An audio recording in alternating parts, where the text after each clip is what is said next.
자, 우리 모두가 신앙생활 하는 사람들인데요. 여러분, 신앙이라는 것은 단순하게 말한다면은 하나님을 의지하는 것입니다. 우리는 마땅히 하나님을 의지하면서 살아야 하는 사람들입니다. 여러분, 성경이 말하는 가장 큰 죄가 뭔지 아세요? 자기 스스로 살려고 하는 죄입니다. 우린 자기 스스로 살 수 있는 존재가 아니에요. 스스로 살 수 있고 스스로 존재하는 분은 오직 한 분, 우리 하나님이십니다. 우리는 스스로 사는 자가 아니라 스스로 존재하는 그분을 의지하면서 사는 자예요. 여러분, 신앙이라는 것은 얼마나 홀로서기를 하느냐가 아닙니다. 얼마나 하나님을 많이 의지하느냐, 이것입니다. 물론 우리가 홀로서기라고 하는 말을 오해해서는 안 돼요. 사람들을 의지하고 사람들에게 기대고 사람들에게 종속돼서 살지 않는다라고 하는 점에서는 우리 신앙은 홀로서기입니다. 우리들이 가르치는 신앙, 우리들이 배우는 신앙은요, 모든 사람이나 또는 돈이나 재물이나 모든 사물로부터 독립을 선언하는 것입니다. 더 이상 우리는 그런 것을 믿고 그런 것을 의지하지 않고 그런 것에 종속된 사람들이 아니에요. 그러나 하나님으로부터 독립되는 것은 아닙니다. 이게 우리가 세상과 구별되는 거야. 세상에서도 자율이라는 것을 강조하고 주장하고 있는 사람들, 특별히 우리 근대 와서 교육학자들, 교육자들은요, 사람뿐만이 아니라 하나님으로부터의 독립을 선언합니다. 그래서 그 어느 누구의 영향을 받지 않고 자기 스스로 생각하고 자기 스스로 결정하고 자기 스스로 살아가는 사람을 어른이다, 성인이다 이렇게 이야기하고 있어요. 이것은 신앙과는 다른 이야기입니다. 신앙은 내가 얼마나 나의 힘으로 살 수 있느냐, 이것이 아니라 얼마나 하나님의 힘과 능력을 의지해서 사느냐, 이것이에요. 우리는 이것을 배워야 됩니다. 거기에 능력 있는 삶의 열쇠가 있습니다. 그래서 예수님은 제자들에게 홀로 사는 법이 아니라 하나님을 의지하는 법을 가르쳐 주셨어요. 자, 여러분, 우리가 신앙이 성장하면 성장할수록 우리는 점점 더 홀로 서는 자가 아니라 하나님을 의지하는 자가 됩니다. 오히려 신앙이 어릴 때는요, 평상시에는 하나님 잊어버려요. 그냥 자기 힘으로 살아가요. 그러다가 큰 일을 만나고 큰 어려움 만나면 그래서 하나님 찾습니다. 그런데 우리가 신앙이 성장하면은 점차로 크고 작은 일을 우리 하나님께 위탁합니다. 아니, 삶 전체가 하나님을 의지하는 삶이에요. 아주 작은 것조차도 우리는 그분의 손에 맡겨드리고 그분을 의지하면서 살아가게 됩니다. 자, 올 한 해 우리 모두가 축복된 해가 되기를 원해요. 형통하기를 갈망합니다. 그런데 그 축복과 형통은 이미 하나님의 자녀들에게 다 열려져 있어요. 그것을 쟁취하고 누리는 것은 우리들의 몫입니다. 이 모든 것은 우리가 얼마나 하나님을 의지하느냐, 얼마나 하나님을 의지할 줄 아느냐, 여기에 달려 있어요. 오늘 우리가 그것을 좀 돌아봐요. 자, 우리가 좀 전에 읽은 이 성경은요, 예수님께서 붙잡히기 전에 제자들에게 마지막으로 주신 그 유명한 고별사입니다. Farewell Discourse예요. 다른 복음서에도 이 고별사가 있지만 되게 다 짧게 나와 있는데 이 요한복음에서는 13장부터 17장까지 아주 많은 분량이 이 강론과 대화로 이루어지면서 예수님의 유명한 고별사로 소개되고 있습니다. 자, 조금 뒤에 일어난 일을 우리 주님은 다 알고 계시죠. 이제 이들을 떠나야 할 시간이 가까우고 있어요. 얼마 뒤면은 유대인들에 붙잡혀가지고 그리고 결국 죽임을 당하게 될 것입니다. 그리고 사흘 뒤에 그는 부활할 것이고 그리고 얼마 있지 않아서 그는 이 세상을 떠나서 승천하셔서 하나님 우편에 앉게 될 것입니다. 그리고 거기에 계시다가 하나님이 정하신 시간이 되면은 다시 이 세상에 오시게 될 것입니다. 자, 여기 제자들은요, 지금까지 대략 한 3년 정도의 시간 동안 예수님 만나고 예수님과 함께 동행했는데 지금까지 예수님만을 의지해 왔어요. 주님은 그들에게 믿을 수 있는 아주 든든한 담이었습니다. 왜? 능치 못함이 없거든요. 어떤 일을 만나든지 사람으로는 할 수 없는 일임에도 불구하고 우리 예수님께서는 그 문제를 해결해 나가는 걸 봤거든요. 온갖 기적을 행하시고 아주 탁월한 설교를 통해서 하나님 나라에 대해서 가르치신 주님, 그래서 그들이 의지하고 믿고 따랐던 주님, 그 주님이 이제 떠나신다고 말씀을 하십니다. 당연히 그들 속에 두려움이 생길 수밖에 없겠죠. 마치 광야에 홀로 남겨진 어린 양과 같은 마음, 그리고 망망한 바다에 내던져진 나비와 같은 그런 두려움이 그들 속에 있었을 거예요. 지난 3년간 그들은 예수님이 없는 세상을 한 번도 생각해 보지 않았어요. 그런데 지금 그 시간이 가까이 다가오고 있습니다. 자, 이런 제자들에게 우리 주님은 이제부터 직접 하나님을 의지하는 법을 가르쳐 주십니다. 여기 23절 하반절에서 24절 보니까 내가 진실로 진실로 너에게 이르노니 너희가 무엇이든지 아버지께 구하는 것을 내 이름으로 주시리라. 지금까지는 너희가 내 이름으로 아무것도 구하지 아니하였으나 구하라. 그리하면 받으리니 너희 기쁨이 충만하리라.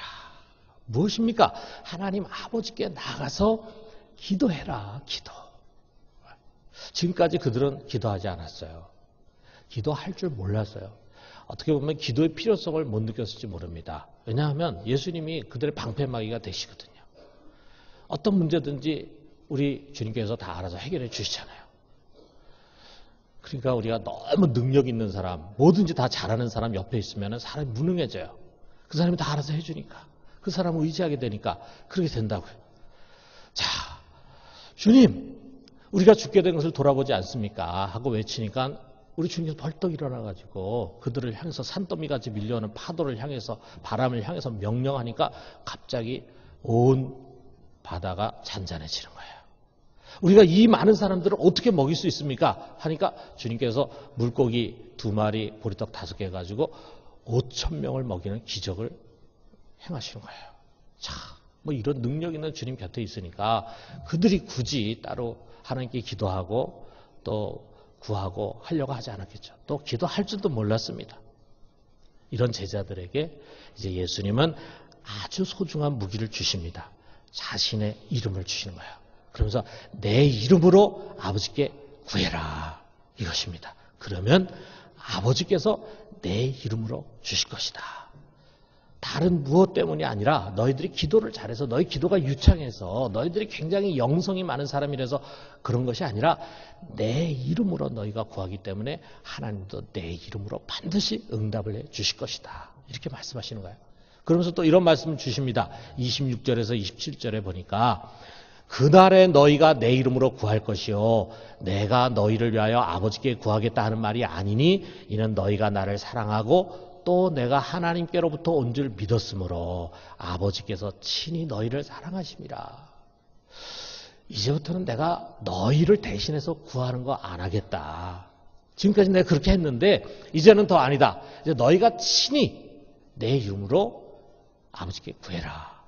그러면 아버지께서 친히 내 이름으로 너희에게 주실 것이다. 왜냐하면 너희들은 이미 나를 믿기 때문에 하나님 아버지께서 너희를 사랑하셔. 그래서 친히 너희를 사랑하기 때문에 너희에게 직접 주신다라고 하는 말씀이에요. 그러니까 이제부터 너희가 직접 구해라. 그러면 너희가 직접 받을 것이니 그러면 너희 기쁨이 충만할 것이다. 이 말씀입니다. 자, 주님의 이 말씀은요, 유명한 탈무드의 말을 생각하게 합니다. 탈무드에 이런 말 있잖아요. 자식에게 물고기 주지 말고 물고기 잡는 법을 가르쳐 줘라. 사실 유대인들이 바로 이런 것 때문에 탁월한 것 같아요. 그들의 교육의 방향이 올바르다 이거죠. 자식이 물고기 잡고 주는 거 하지 말고 자기 스스로 물고기를 잡을 수 있는 기술을 가르쳐 줘라. 옳잖아요, 여러분. 우리 교육이 이것이 돼야 되잖아요. 자, 예수님이 어떻게 보면 지금까지 제자들에게 친히 물고기를 잡아주셨다면은 이제는 그들이 스스로 물고기를 잡는 비법을 가르쳐 주시는 거예요. 왜? 주님이 이제 더 이상 그들 곁에 있을 수가 없거든요. 이제는 그들이 직접 하나님 앞에 나가서 구하게 되는 것입니다. 그것이 바로 기도입니다. 이처럼 그들이 직접 기도할 수 있도록 주님은 자기의 이름을 주셨어요. 내 이름으로 기도해라. 그러면 그분이 주님께서 기도한 것과 똑같은 그런 능력과 역사를 일으키게 된다 이거죠. 아울러 우리가 아직 기도에 서툴기 때문에 우리의 기도를 돕도록 돕는 자, 보혜사 성령을 보내주셨습니다. 그래서 우리가 잘 아는 성경 구절 있잖아요. 로마서 8장 26절. 자, 우리 같이 한번 읽어봅시다. 이와 같이 성령도 우리의 연약함을 도우시나니 우리는 마땅히 기도할 바를 알지 못하나 오직 성령이 말할 수 없는 탄식으로 우리를 위하여 친히 간구하시느니라. 자, 성령이 오순절 성령 강림 때 임하셔가지고 그 이후로 모든 믿는 자들 속에 성령이 임하셨는데, 성령이 오셔서 물론 하는 일이 굉장히 다양하지만 그중에 가장 중요한 것은 그분이 우리 안에 오셔서 우리 곁에 계셔서 우리가 기도할 수 있도록 우리를 도와준다 이거죠. 우리가 기도하지 못하는 부분이 있으면 그 부분을 채워주신다 이거죠. 자, 여러분, 이 삼위일체 하나님의 섭리 속에서 우리는 기도라고 하는 것이 얼마나 절실하고 중요한 것인가를 보게 돼요. 아니, 우리가 그것을 절실하고 중요하다고 느끼기 전에 삼위일체 하나님이 기도라는 것이 얼마나 중요하고 절실한 것인가를 우리에게 가르쳐주고 있어요. 기도는 해도 되고 안 해도 되는 그런 것이 아닙니다. 기도는 우리를 하나님과 연결시켜주는 생명의 끈이에요. 기도하지 않는 것은 생명을 잃어버리는 것과도 같습니다. 하나님과 우리를 연결시켜주는 것이 기도라 이거예요. 그렇기 때문에 여러분, 기도라고 하는 것은 정해진 시간을 채워야 하는 종교적인 의무나 멍해가 아닙니다. 저는 교회를 다니지만 기도를 잘 못하다 보니까 기도는 해야 되는데 기도를 잘 못하다 보니까 기도가 굉장히 부담스럽게 생각이 돼요. 마치 기도는 굉장히 나를 불편하게 하는 그런 어떤 의무라는 생각을 가질 수가 있어요.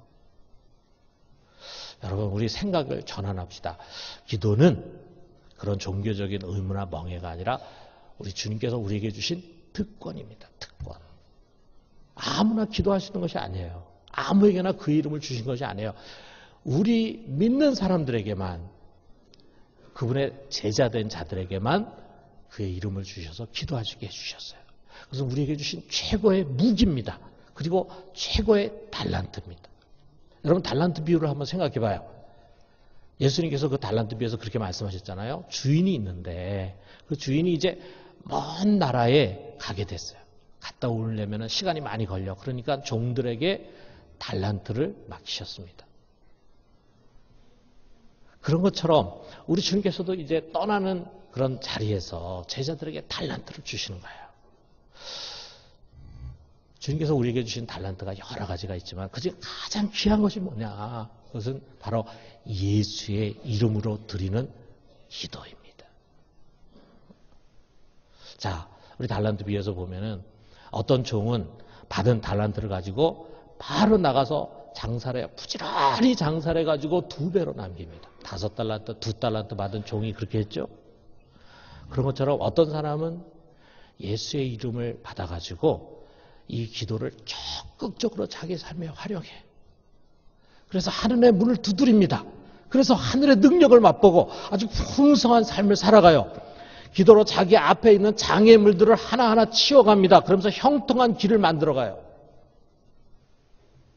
그런데 어떤 사람은 그것을 부담스러워해가지고 땅속에 묻어버리잖아요. 그런 것처럼 주님께서 우리에게 주신 이 소중한 것을 장롱 속에 깊이 집어넣고 그 다음에 모셔두기만 하고 사용하지 않습니다. 기도하지 않는 거죠. 기도하지 않습니다. 기도하지 않는다는 것은 다시 말하면은 하나님의 능력을 의지해 사는 것이 아니라 자기 힘으로 살아가는 거예요. 자기 힘으로. 자기 힘으로 살아가니까 아주 작은 장애물도 제거하지를 못해요. 그냥 무기력하게 살아갑니다.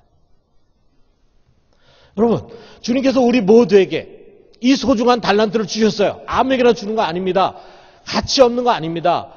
정말 소중한 달란트인데 그의 이름 최고의 무기를 우리에게 주셨는데 여러분, 올해 그거 가지고 어떻게 하시겠습니까? 그냥 장롱 속에 처박아 두고 땅속에 묻어두고 기도 없는 삶을 살아가시겠습니까? 무기력한 삶을 살아가시겠습니까? 아니면 그것을 가지고 부지런히 사용해서 능력 있는 삶을 살아가겠습니까? 여러분, 올해도 우리들에게는 많은 문제들이 찾아올 것입니다. 많은 과제들이 또 주어질 것입니다. 우리가 반드시 해야 할 일들, 반드시 목표에 도달해야 할 일들이 있을 거예요. 우리 모두가 각각 주어진 상황과 여건 속에서 이런 것들을 해치고 주어진 목표를 향해서 가야 합니다. 여러분, 우리가 신앙이라는 것을 영적인 전투로 생각한다면 우리들 앞에는 반드시 점령해야 할 수많은 적들의 진지가 있어요. 그 진지마다 다 이 중무기들로 무장이 돼 있어요. 그냥 육탄 돌격했다가는 다 죽습니다. 엄청난 희생을 당할 수밖에 없어요. 점령하기가 결코 쉽지 않은 진지들이라 이거죠. 때로는 여리고성과 같은 난공불락을 만날 수도 있습니다. 내 힘으로 하려면요, 진지 하나 점령하기도 어려워요. 자, 그런데 보세요. 우리들에게는 놀라운 무기가 주어져 있습니다. 그게 뭐냐? 무전기예요, 무전기. 무전기. 여러분, 이 무전기가 얼마나 중요한 무기인지 아십니까? 여러분 아마 전쟁 영화, 특히 이 특공대가 깊숙이 침투해 들어가거나 또는 최전방 적 진지에서 적들과 싸우고 있는 그런 전쟁 영화 보면은요, 이 무전기가 얼마나 중요해요. 거기서 무전이 불통이 되면은 죽는 거예요. 무전기가 얼마나 중요한지 모릅니다. 자, 이 무전을 가지고 뭘 합니까? 뒤에 후방에 있는 본부에 도움을 요청할 수 있어요. 그러면 그 뒤에 후방에 있는 본부에는요, 적의 진지와는 비교할 수 없는 엄청난 화력을 가진 대포들이 준비가 돼 있어요. 그래서 우리가 도움을 요청하면 후방에 있는 대포들이 불을 뿜게 됩니다. 전투기까지 출격을 할 수가 있어요. 그래서 거기서 폭탄을 쏟아붓습니다. 그러면은 적의 진지들이 초토화되는 거, 한마디로 초토화돼. 쑥대밭이 되는 것입니다. 그건 뭐 소총으로 쏴가지고 그렇게 만들 수가 없죠. 화력이 있는 대포를 쏘고 그 다음에 비행기에서 폭탄을 떨어뜨리고 이렇게 해가지고 쑥대밭으로 만든 다음에 그 다음에 이제 내가 달려가가지고 진지를 점령하는 것은 어려운 일이 아니라 이거죠. 여러분, 우리가 전쟁 영화 보면은 고지를 점령할 때 다 그렇게 하잖아요. 그냥 무조건 처음부터 육탄 돌격해가지고는 되지도 않고 엄청난 희생자만 내니까 뒤에서 말이죠. 후방에서 화력으로 먼저 지원을 해주고 그리고 쑥대밭이 되면 이제 육탄 돌격을 해간다 이거죠. 여러분, 이것이 신앙생활입니다. 우리의 인생길에는 수많은 도전과 난관들이 도사리고 있어요. 문제없는 세상은 있을 수가 없습니다. 자, 그러나 그 문제 하나하나를 이겨내고 우리 앞에 우리를 가로막고 있는 적의 진지 하나하나를 점령해 갈 수 있는 무기가 우리 손에 있는데 그것이 뭐냐? 바로 기도라요. 기도. 여러분, 기도가 이렇게 중요합니다.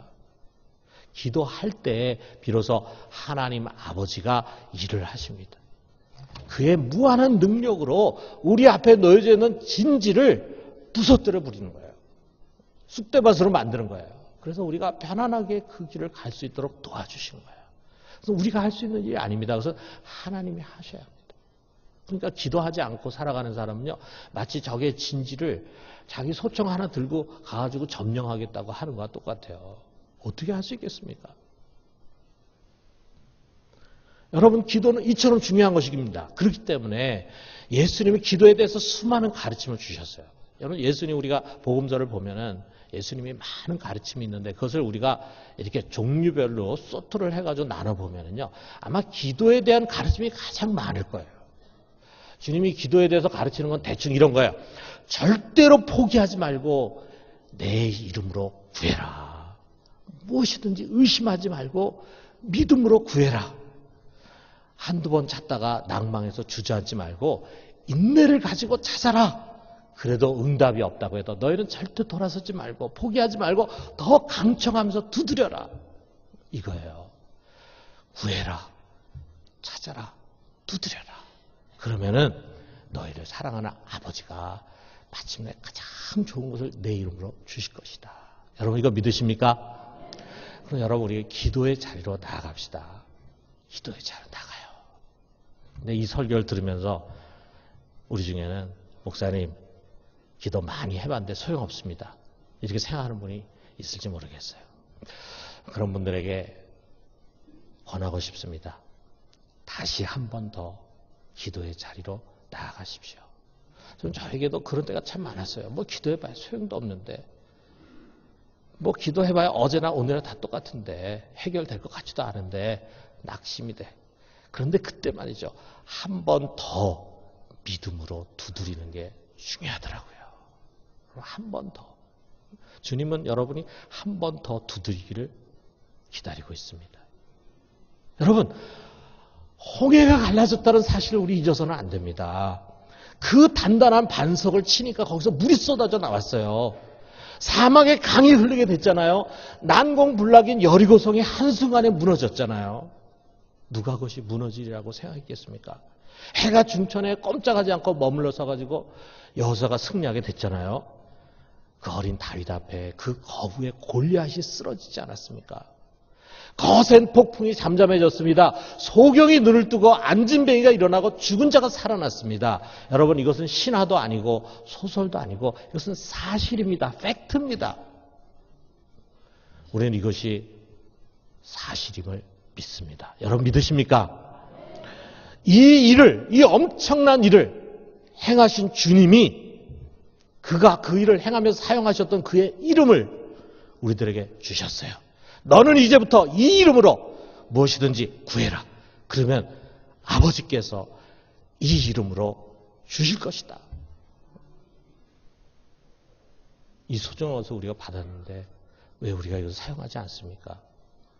여러분, 영국의 가장 위대한 설교자가 누군가라고 얘기한다면 많은 사람들이 스펄전을 얘기할 거예요. 근데 그 스펄전에 아마 설교 속에 나오는 내용 같아요. 그의 기도에 관해서 아주 은혜스러운 글이 있어가지고 제가 여러분에게 소개를 해주려고 합니다. 여러분 한번 들어보세요. 우리가 그동안 하나님께 기도드릴 때 어떤 식으로 기도했는지 아주 정직하게 회상해 보십시오. 그러면 하나님이 그런 기도들에 대해서도 응답해 주셨다는 사실이 너무 신기해서 놀라움을 금치 못하게 될 것입니다. 물론 우리 중에는 옛날 바리새인들처럼 자기 기도는 하나님께 연락될 만하다고 생각하는 사람들도 있을 것입니다. 그러나 성령의 조명을 받아 자신을 좀 더 깊이 돌아볼 줄 아는 참 성도라면 그동안 자신이 드린 기도들을 생각하며 슬피 울 것입니다. 그리고 처음으로 되돌아가서 다시 기도할 수만 있다면 좀 더 간절하고 진실하게 기도하겠다는 소원을 갖게 될 것입니다. 성도 여러분, 그동안 여러분의 기도가 얼마나 차고 냉랭했는지 기억해 보십시오. 여러분은 골방에서 야곱처럼 하나님과 씨름했어야만 했는데 그렇게 하는 대신에 뜨뜻 미지근하게 기도하되 그것도 아주 조금 했을 뿐입니다. 그것은 당신이 내게 축복하지 아니하면 가게 하지 아니하겠나이다 하며 끝까지 하나님을 겸손히 믿으며 부르짖은 야곱의 기도와는 너무 거리가 먼 기도였습니다. 그런데 하나님은 여러분의 그런 차갑고 냉랭한 기도들을 들어주셨습니다. 듣기만 하셨을 뿐만 아니라 그 기도에 응답해 주셨습니다. 놀라운 일 아닙니까? 또 그동안 얼마나 뜨문뜨문 기도를 드렸는지 한번 생각해 보십시오. 곤란한 일이 생겨서야 비로소 쉬운 자로 나아갔습니다. 그러다가 그 문제만 해결되면 즉시 기도를 중단했습니다. 그러나 이처럼 기도를 중단했는데도 불구하고 하나님은 계속해서 여러분을 축복해 주셨습니다. 우리가 필요할 때나 들락거리며 이따금씩 드린 간청들을 여호와께서 듣고 응답하시다니 신기하지 않습니까? 뭔가 꼭 필요한 것이나 있어야 와서 기도하고 일단 그의 긍휼을 얻고 나면 하나님을 무시하는 우리. 가지 않으면 안 될 때만 가고 그의 긍휼이 넘쳐 슬픈 일이 별로 없을 때는 하나님께 가서 말씀 드리는 일을 거의 잊어버리는 우리. 이런 우리의 기도를 들으시는 하나님은 대체 어떤 분일까요? 이제부터 이런 기도를 들으시는 하나님의 인자하신 자비를 깊이 깨닫고 성령 안에서 모든 기도와 간구로 항상 기도하기를 힘씁시다. 여러분 정말 멋있는 말씀 아닙니까? 기도에 있어서 우리는 이처럼 부족한데, 이처럼 연약한데 우리 하나님 아버지는 그것도 다 들어주신다는 사실. 우리가 부족해도 듣습니다. 유창해서 잘 기도 못해도 듣습니다. 오래 기도할 줄 몰라도 듣습니다. 큰 소리로 기도하지 못해도 우리 하나님 아버지는 다 들으십니다. 그러므로 사랑하는 성도 여러분, 올해 우리 기도합시다. 우리 같이 기도합시다. 기도의 자리로 나오십시오. 여러분 작년 한 해 동안 우리의 기도 생활을 돌아보면서 한번 반성해요. 그리고 이제 새해를 맞으면서 결심합시다. 여러분의 가정에 기도의 골방을 만드십시오. 여러분 새벽에 교회에 나와서 기도하고 부르짖으십시오. 여러분이 조용히 하나님과 만날 수 있는 장소와 시간을 꼭 확보하십시오. 우리가 늘 수시로 항상 쉬지 않고 기도하는 것도 중요하지만 그러나 조용히 기도의 시간을 갖는 것이 중요합니다. 주님께서 우리에게 그 본을 보여주셨어요. 특별히 여러분 올해 새해 올 1년 동안은 여러분 수요 기도에 꼭 참석하십시오. 수요 기도회는 예배가 아니라 기도이지 않습니까? 우리가 같이 기도하는 시간입니다. 그 수요일날 저녁에 직장에 일이 바빠가지고 해야 할 일이 많아가지고 못 오시는 분은 어쩔 수 없죠. 그러나 집에서 아무것도 하지 않는데도 불구하고 수요 기도회가 교회에 있음에도 나오지 않는 것은 옳지 않은 것입니다. 그것은 바람직하지 않고 잘못된 것입니다. 옳지 않은 신앙 습관입니다. 올해 1년 동안 여러분 기도의 자리에 꼭 나와요. 수요일날 저녁에 여러분 꼭 오셔서 함께 같이 기도하고 또 같이 기도를 배우고 기도를 훈련받고 그래서 우리도 모르는 사이에 기도의 맛을 배우게 되고 그래서 기도를 즐겨하는 그런 사람들이 될 수 있기를 바랍니다. 여러분 우리에게 찾아오는 모든 문제 앞에 무릎을 꿇지 말고 주 예수의 이름으로 치고 나갑시다. 저 앞에 수많은 진지들을 기도로 점령합시다. 그래서 마침내 승리의 깃발을 꽂는 우리 모두가 되기를 주님의 이름으로 축원합니다.